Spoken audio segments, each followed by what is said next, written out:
Good evening, fellow patrons. In today's video, I will be breaking down how I reached round 100 on the Exit 115 survival map in Black Ops 7 Zombies. This map was a bit trickier than I had expected, and I had to switch up my usual high round loadout for a weapon I have rarely used, and I ended up developing a new strategy I have never seen run on this map before. It ended up being a ton of fun, and it's a very simple strategy to follow. Let's get right into it. I'm going to start with the weapon I loaded in with, as I think it is important to load in with a weapon of similar characteristics.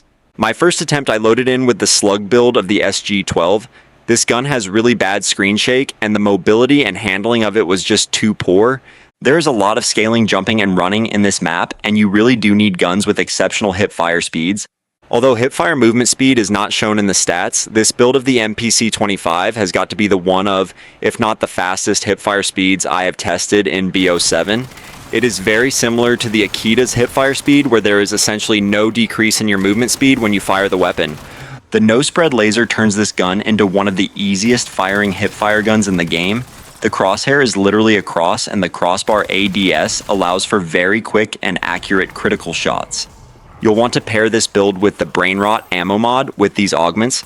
I will explain the reasoning for this later on in the video.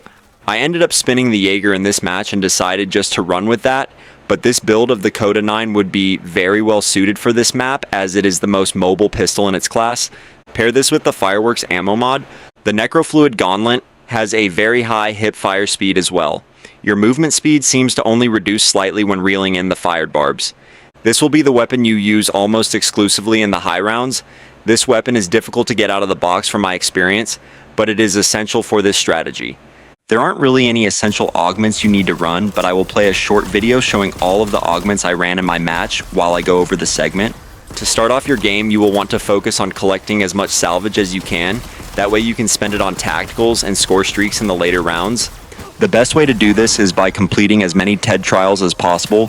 You can start the main strategy of this guide whenever, but it is much easier to start it when you get the Necrofluid Gauntlet out of the box. I stumbled upon this route in my previous attempt when I was frantically fleeing from a Zersa bear. I think it has something to do with the incline, but if you run along this slanted portion of the roof, you are hit much less than when you are running anywhere else in the map. With the Necrofluid Gauntlet, you can literally just run in this same squared loop until you choose not to. Just spam the barbs into the roof and reel them back in. You don't really even need to look back and aim at the zombies. If the zombies are directly in this pathway, PhD Slider will easily clear the way for you. It started getting a bit crowded when I got into the 80s. This side of the loop by the semi-truck gets pretty dense with zombies, but all you have to do is fall off the side of the roof, mantle the truck, and climb back onto the roof. It's a very simple maneuver. I typically like to fall off the roof and activate the trap when I have eliminated the doppelgas, which usually spawns in at the beginning of every round, starting at 40. I thought the combination of the Hunter drones and Necrofluid Gauntlet was the easiest way to eliminate the doppelgas and Zersa bears. Once you hit round 30, 2 Zersas will be spawning in, so you most likely need to make a crafting table run after you eliminate the doppelgas and first bear.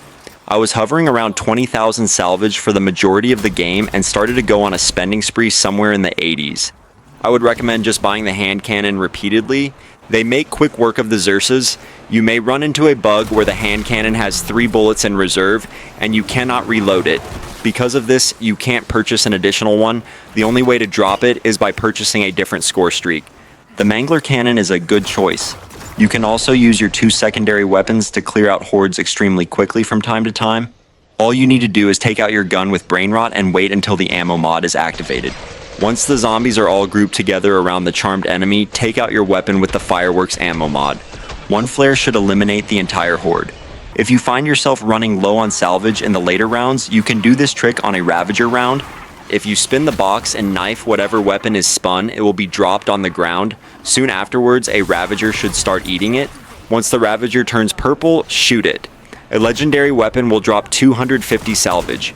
You can do this multiple times in the same Ravager round. Mix in the trap whenever you can. Fall off the roof at the right spot, and it is only a few feet away from where you land.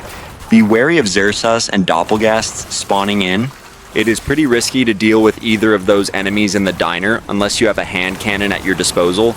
I do think this is the safest strategy to run for this map if you are wanting to reach round 100, and honestly, it's one of the more fun strategies I have used in all of BO7 Zombies. I hope y'all found this guide helpful. Please let me know if you have any questions and subscribe to the channel for more high round strategies like this one. J-Jet out.